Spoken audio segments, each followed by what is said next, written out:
My name is Darrell Robert Shune, and to start this program of Dollars and Cents, I want you to look back and sort of remember what the spring of 2007 was like. And whoever you are, what we can say with certainty during that spring was life appeared to be good for most people. The real estate market was still stable. There was no sign of trouble on the economic front, at least that people could see. But that March, I delivered a paper, a 148-page analysis of the United States and global economy to a group called the Positive Deviant Network. It was a closed network of some rather different kind of out-of-the-box thinking people. And in March, I predicted that the global economy was headed for a collapse, irrespective of what things look like, irrespective of what economists believe that was going to happen.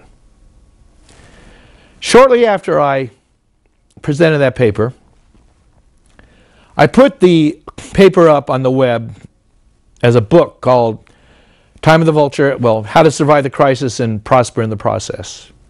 And I began writing papers and posting them on the internet. And I want to read you one of the papers that I wrote in May of 2007.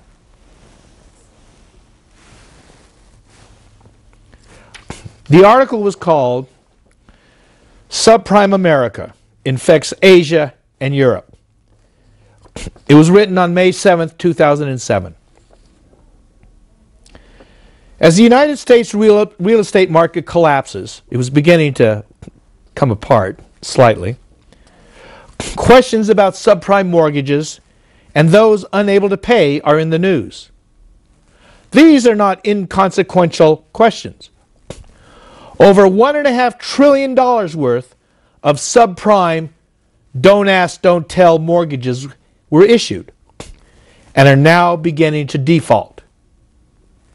As the defaults mount, the consequences will spread to countries and institutions far beyond the shores of the United States, and the desks of the originating lenders for the majority of America's subprime loans are owned by investors, banks, insurance companies, and pension funds in Europe and in Asia. And I went on to discuss how this came to be.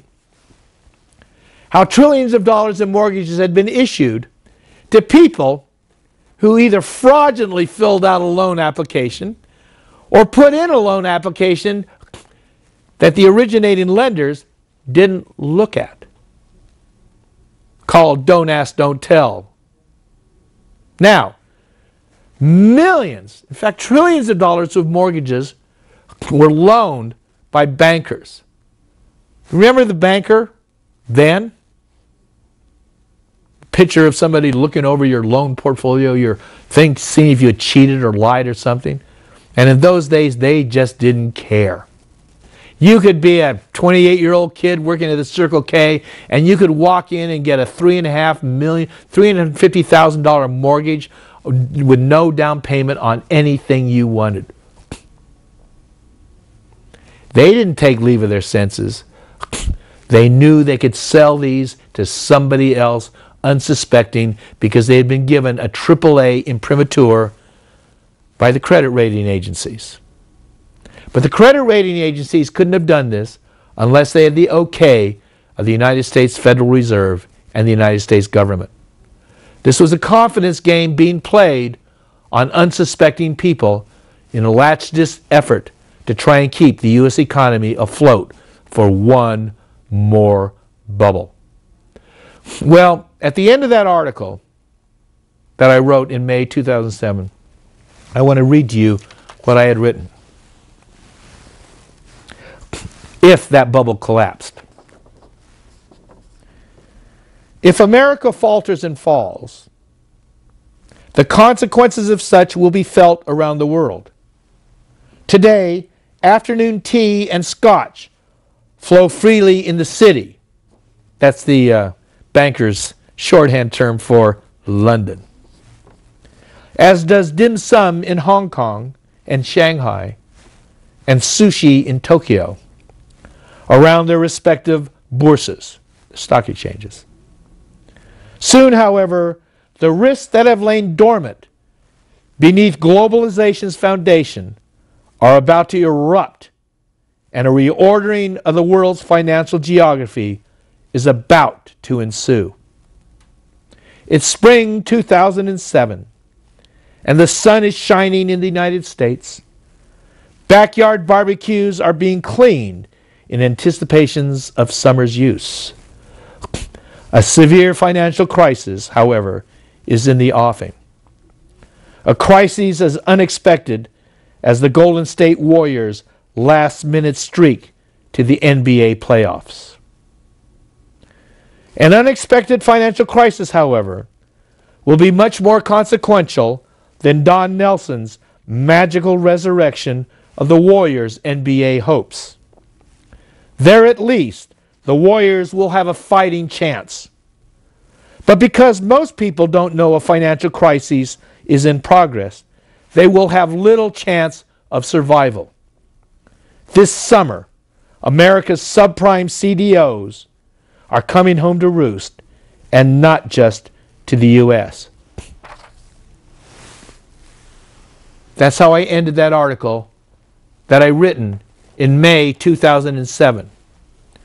2 months later, in July, $2 billion Bear Stearns hedge funds, loaded to the gills with subprime mortgages, were to collapse into dust, setting off a chain of events that was going to take 1 year to level Wall Street and require, or not necessarily require, but the United States taxpayers would come in to rescue them and to pay AIG, the insurer of those subprime loans, dollar for dollar on the bad bets they had made to insure those subprime mortgages from loss. That was 2007. This is now 2013. And the reason why I brought out that paper I had written, that 6-year-old paper, was coincidentally the Golden State Warriors are making another run for the NBA playoffs. Something they haven't done since 2007 when they knocked out Dallas in the first round of the playoffs. Well, last night they just knocked off Denver and are advancing to the second round against San Antonio.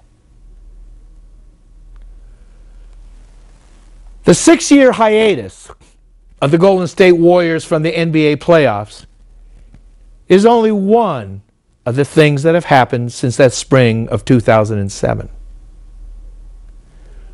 Most of the financial landscape in the world has been reordered because of what happened in 2000, 2008, 2009, 2010, 2011, 2012, and 2013. The collapse of the world's financial structure set in motion trillions of dollars of borrowed money from central banks in the attempt to save what is even now still faltering and about to collapse. When I predicted that that summer a financial reordering was coming to the United States because of the collapse of the United States subprime mortgage market, it came to pass. I didn't know then consciously what would happen, but I had a really bad feeling. A feeling enough to make me put down on paper what I expected to happen. And indeed, it did happen. Now, 6 years later, that crisis continues to evolve towards an end which I suspected would happen far before I wrote that paper in 2007. And so I want to take this opportunity to tell you where I think we're headed now in the spring of 2013. The crisis has evolved and has gotten more serious. Europe is unraveling. Four of its largest economies have been contracting. Not slowing, but contracting. And I want to tell you the difference between when an economy slows and an economy contracts. When a credit and debt-based economy slows down, it's called a recession. When a credit and debt-based economy contracts, it becomes a depression. Credit and based economies, which we call capitalism, must constantly expand. Why? Because the money fed into credit and debt-based economies, capitalist economies, are fed into it in the form of debt. All money created in capitalist economies comes in the form of loans which bankers live off of. If in your naivete you are waking up and wondering why there's so much debt everywhere, it's because they haven't wanted you to know that that fountain of money is but a debt machine with a happy face plastered on it, selling you, loaning you the money so you could pursue your dreams. Whether it is to buy a house, whether it is in the United States to pursue higher education so you could have a better life. But what the bankers have done is they've taken over, they privatized the money aspects of government, and with their banks have now loaned not only governments but everybody tickets to their nightmare from hell called take our loan, pay us back. And what you don't realize is the cost of paying those loans back. A former Goldman Sachs banker did he did us a service by coming up with these figures. And he said the average bank credit card account carried by the average American family is now $14,000. He said, but I want to tell you something. Let's say you made a minimum payment on that credit card, didn't pay it down, kept the balance at $14,000 over the next 40 years. That credit card balance of $14,000 would throw off to the bank a profit of $2.4 million. Not a bad business to be in, huh? Well, you think that bank has loaned you their money. They're at risk. Well, I want to tell you, they never loaned you their money. Their money, shareholder equity, sits apart. The money that they loaned you isn't theirs. They loaned you a sum of money which they were allowed to do by the government based upon the aggregate amount of savings deposits in their bank. So they're able to take the aggregate amount of savings in their banks, which is not their money. It's your money. And then loan it back to you at 10 to 15 times the original amount. If the aggregate savings in their bank happens to be $1 billion, banks, commercial banks, are legally enabled to take that $1 billion and to loan it out 10 to 15 billion at whatever interest rates they want to do. Now, let's say your savings is in that bank, making up part of the $1 billion that they loan out. How much are they paying you for those savings? Oh, what, 2%, 3%? I don't know. But that's what they're paying you for, all right? For the use of your aggregate savings, which they will loan back to you On your credit card at anywhere from 16 to 24%. Now, whose money was it that they loaned? Was it theirs? No. That's their shareholder assets. Was it yours? No. Your money is on loan to the bank at some nominal interest rate, probably 2 to 3%. So whose money was it that they loaned back to you at 14% on your credit card? It's nobody's money. It's money that they made up out of thin air. Thin air!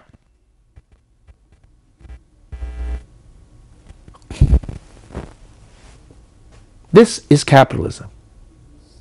Now, I know you have a warm feeling in your heart for capitalism because the bankers have sold you basically a confidence game about it.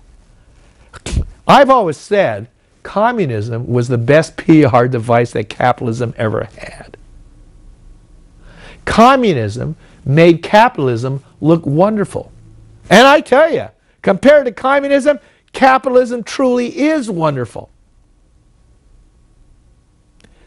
But compared to a free market where savers and workers and entrepreneurs are able to interact and produce value and goods and services, capitalism is a con game designed to skim off the top of productivity, labor, and risk by taking no risk at all. By charging interest on loans that they made up out of nothing, out of the aggregate savings of society itself. Governments have allowed bankers to indebt the citizens of countries all around the world beyond their ability to repay. Now, I know this is new to you. This is not new, however. This is how banking is operated since 1694, when England put the Bank of England into place. When the Federal Reserve did the same thing in the United States. This is the heart and soullessness of banking. Banking has no heart. Banking is a scheme, is a Ponzi scheme put in place to drain off the productivity of all human beings. Now, it is collapsing. That's where we are now. When I wrote my paper in 2007, I knew it was collapsing. That's why I said it. That's why I wrote it. I had compiled the data that I had at the time. I'm not an economist. I just had some questions about the Great Depression and what was going on. And when I followed those questions, I found out what actually had happened during the Great Depression and what actually was going on in the United States. It was a Ponzi scheme that the bankers had put in place that had now reached the end of its lifespan. Capitalism works as long as it's expanding. Why? That's why you'll always hear words about growth, growth, growth, growth, growth. Why is growth necessary? Why can't we just take a day off? Why can't we just relax and have a holiday? Why do we have to keep at it? Because time itself has become valuable, because everything has become monetized and everything is tied to a loan. And the longer that loan is outstanding, the more interest has to be paid on that loan, which compounds constantly. Constantly, constantly, constantly. Now, the reason why economies have to expand is because the aggregate amount of debt is constantly expanding. So to pay off the constantly compounding aggregate amount of debt, credit has to go into the system, hoping that it'll induce enough new economic activity and new profits to pay off the constantly compounding aggregate debt that is constantly growing larger and larger and larger. And as long as it does, everyone's happy. You pay the loans back, the bankers are paid, everyone's paid, and they don't notice that the aggregate amount of debt is getting constantly getting bigger and bigger and bigger. You may read about it in the newspaper, but you go, well, what the heck? I mean, we have $1 trillion worth of debt in the United States, and I'm still living good. Come back in 10 years and tell me that. You're not going to be able to. Everything has its day. Every system has its limitations. And the fact that we're reaching those limitations now, in 2013, that we didn't reach them before, doesn't mean that you're going to be able to get through them like you did in 2009 or 1999 or 1984 or 17, whatever year before, when you were able to recover, and the banker's Ponzi scheme was able to get enough aggregate credit back into the game and give it another jolt of juice. That's why your interest rates are now down to 0%. In 2007, when I wrote my paper, U.S. interest rates were at 5.5%. 1 year later, at the end of 2008, they were down to 0. United States interest rates had never been at 0. Why? Because these are extremely consequential times. So 6 years into the game, after the collapse, they're even more consequential. Now, I want to tell you something. Somebody wrote me and said, well, how you seem to have some sort of equanimity about all this stuff going down. I mean, I remember I was at a financial conference in San Diego in 2008, and this guy looks at me and find out who I was, and he goes, how can you write that stuff and be all right? I remember my friend came by in 2005. He's a multimillionaire with real estate, and I was telling him what I saw then in 2005, and he got up the next morning and said, how could you get up in the morning and think that? Well, the difference was I didn't have a multi-million-dollar portfolio of real estate like he had. I'm a former hippie who was looking at this stuff from the outside going, oh my God, this is what's going on. And I tell you, I used to joke and say, when a hippie starts talking about money, that's never a good sign. And it isn't. At least for those who believe in the game of money, in credit and debt. But a better world is coming.